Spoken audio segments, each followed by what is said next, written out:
Vamos de inmediato a revisar lo que ha sido la información internacional de las últimas horas, el suicidio del expresidente de Perú, Alan García, que motivó que se ordenara una investigación preliminar contra los fiscales del caso Odebrecht en Perú. Por otra parte, la familia del exmandatario ha rechazado lo ofrecido por la propia Constitución, que son honores de Estado, y lo velan en la sede del partido del APRA. Alan García engrosa la lista de presidentes latinoamericanos que se han quitado la vida, entre ellos el expresidente Salvador Allende y el líder brasileño Getúlio Vargas. Ahora Alan García también está dentro de esa lamentable nómina. Desde Lima, a esta hora, Florencia Vial. Buenos días. Buenos días. Así es, muy buenos días, José, Andrea. Bueno, acá en Lima son las 6:12 de la mañana, es decir, todavía no se cumplen ni 24 horas desde que los agentes de la DIVIAC, que es el Servicio de Inteligencia de los Casos de Alta Complejidad en Perú, ingresó ayer a la casa del expresidente Alan García para hacer cumplir una orden de detención en su contra por el caso, como ustedes decían, de Odebrecht. En estos momentos, en las calles que se encuentran cerca de la gran avenida Alfonso Ugarte, están prácticamente cerradas, están bastante cortadas desde ayer en la tarde, porque es justamente donde se encuentra la llamada Casa del Pueblo, que es la sede principal del partido del APRA, que recordemos es el partido político al que pertenecía Alan García y que incluso lideró durante muchos años.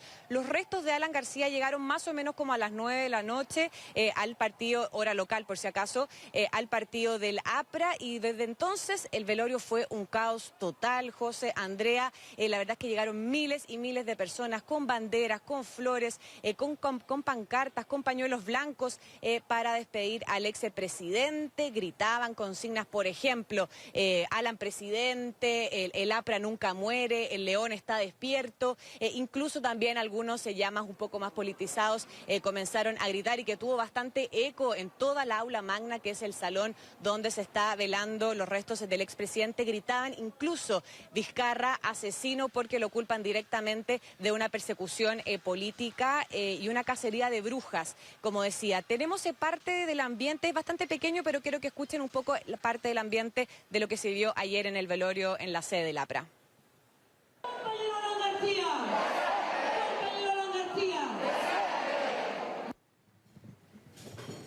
Bien, bueno, eso es parte de lo que se vivió, ¿no? Y lo que se va a vivir probablemente durante los próximos días.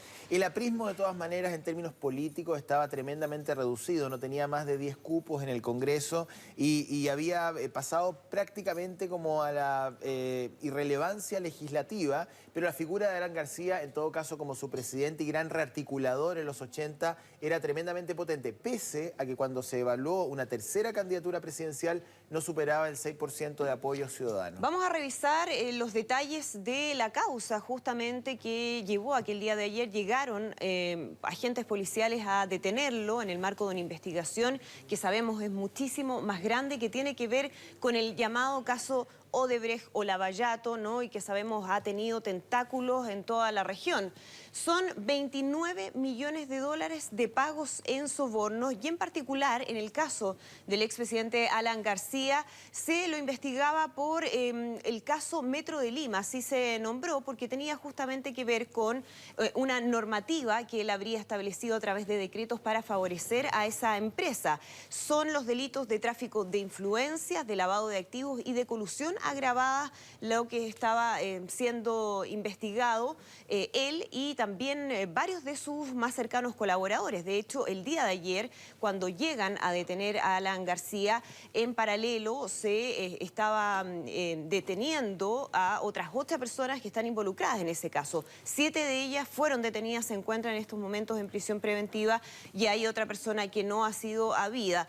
Y todo esto, como decíamos, también en relación a aportes de campaña electoral. Se cree que Alan García habría recibido dinero de manera absolutamente ilegal por fuera, justamente a raíz de este caso, a través de una conferencia que él realizó en Brasil.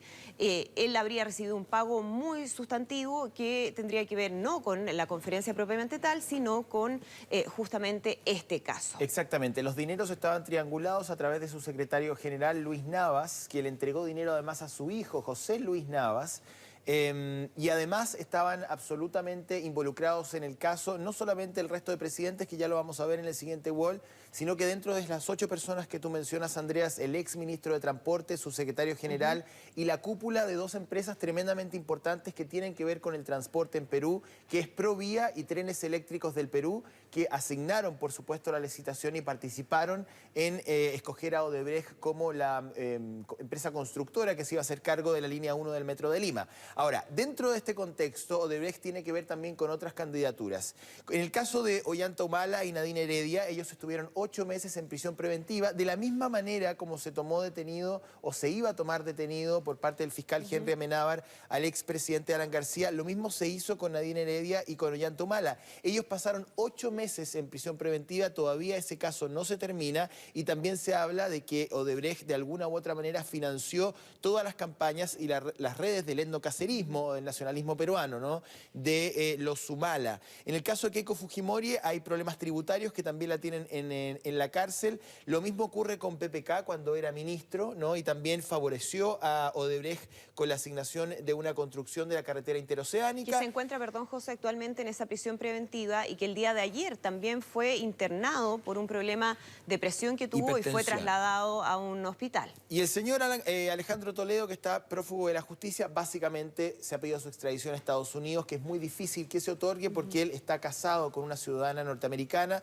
también porque Odebrecht había financiado parte de su campaña y a través de su secretario general se habrían triangulado algunos dineros. En total, y vuelvo a la cifra que tú entregabas, Odebrecht había desplegado en Perú, algunos dicen que un poquito más que esto, que podría la cifra llegar incluso a 35 millones de dólares para poder adjudicarse obras públicas claves en todos los gobiernos que se ven hoy día involucrados. Prácticamente todos los expresidentes peruanos hoy día están involucrados de alguna u otra manera en los casos que estamos mencionando. Claro, y por eso se dice que Perú ha sido sin duda uno de los países donde Odebrecht tuvo mayor impacto desde el punto de vista de esta red de corrupción que había armado.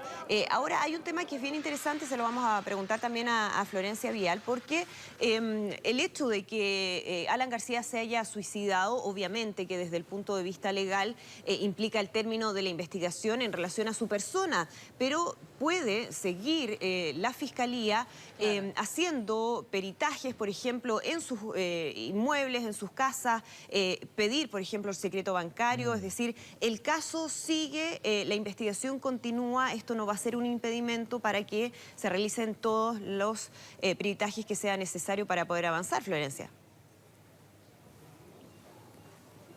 Así es, Andrea. De hecho, el exsecretario de Alan García, Rodrigo Pineda, decía ayer, pedía a la Fiscalía y también a la policía, les decía que por un lado, que cesaran el allanamiento a la casa de Alan García, porque hasta las horas de la tarde, ya cuando se había confirmado la muerte de Alan García, la policía seguía en la casa del expresidente buscando información, buscando documentos, sacando los computadores. Por lo tanto, él pedía que tuvieran un poco de respeto porque la persona ya estaba muerta y no había nada más que investigar porque el caso estaba cerrado. Como tú dices, eso no es así, por lo tanto, la policía seguía buscando y por otro lado dijo que se iban a tomar acciones legales tanto contra el Ministerio Público como contra la policía, porque acusan que la propia detención de García fue irregular y no se contó con el debido proceso, con el debido protocolo, debido a que el fiscal en ningún minuto se identificó con el expresidente como correspondía. Además, todas las acusaciones que ustedes mencionaron en el wall allá en Chile, es bien curioso porque son puras acusaciones que los simpatizantes, los propios apristas, no están de acuerdo, no comparten para nada. De hecho, nosotros ayer estábamos en la sede del APRA, la gente lloraba, se desmayaba, decían que esto era completamente una cacería de brujas, decían que era un abuso del poder fiscal y que incluso todo este tema era simplemente una estrategia política, una persecución política, para tapar, para utilizar a García como chivo expiatorio por los propios casos de corrupción que existen en el Palacio Nacional. Escuchemos parte de lo que nos dijeron los simpatizantes del APRA anoche. Una personalidad ya en toda Latinoamérica, porque él era un defensor de la unidad de América, pero sin ese chauvinismo que tiene gobiernos como Venezuela, ¿no? Él era un líder. Es como nuestro hermano, nuestro padre mayor, nuestra familia, ¿no? Y estamos acá para siempre estar con él, con todos juntos y siempre celebrar esa fraternidad que él nos enseñó, de las chocolatadas, de compartir con los más pobres y con los niños. Es sumamente importante. Él hizo mucho en su segundo gobierno, hizo un buen gobierno. Ha representado a Perú internacionalmente, un hombre muy inteligente, muy preparado. La muerte de Alan García, que significa la defensa de su honor, de su integridad y de su lugar en la historia, convoca a todos los peruanos y sobre todo a los apristas. Bueno, claro, y volviendo un poco al velorio, hay que recordar que como la familia de Alan García rechazó que se realice un funeral de Estado, la verdad que los accesos al aula magna, que se ha convertido en una especie de capilla ardiente para los restos del expresidente, fue un colapso. La gente entraba por cualquier lado, salía por cualquier lado. La verdad es que fue bastante poco protocolar o poco acorde al velorio de un expresidente de una república. En cuanto al funeral, se va a realizar mañana viernes durante la tarde en la misma sede del APRA. No se ha confirmado todavía la hora, pero la familia aseguró que quiere que sea una ceremonia bastante privada, bastante con amigos más cercanos, más que tanta prensa. De hecho, nosotros ayer estábamos con muchos medios de todo el mundo y nos sacaban a los puros empujones porque decían que tuviéramos respeto, que esto era solamente una persecución política, que éramos la prensa burguesa, etcétera. Y en cuanto a las potentes declaraciones que se han realizado en las últimas horas, por parte principalmente del abogado de Alan García, Erasmo Reina, que es bastante grave porque él acusó, por un lado pidió la renuncia inmediata del ministro del Interior, Carlos Morán, y por el otro lado lo acusó directamente de ser el responsable de la muerte del expresidente Alan García por esta persecución que yo les digo, en este caso de Odebrecht. Bien, bueno, son las pasiones, el dolor probablemente. Ahora, dejar solamente en claro, Florencia, que la verdad el caso Lavallato peruano tiene hechos justificados en la causa, es decir, existe el maletín, están los $100.000, está la triangulación de dinero. Hay pasión, evidentemente, hay dolor en quienes lo siguen, pero en términos judiciales parece estar bien acreditado y además hace 2 semanas, ¿no? PPK, desde otro partido político, sufre también la misma detención y el mismo proceso. Por lo tanto, uno podría o no hablar de sesgo allí, es algo que queda como en el ambiente y en el debate. Bien, pues, muchísimas gracias. Gracias, Florencia. Seguimos muy atentos a lo que ocurre, por supuesto, durante esta jornada en Lima, Perú. Y vamos a estar en un ratito también ampliando a través de nuestro bloque internacional aquí con el análisis.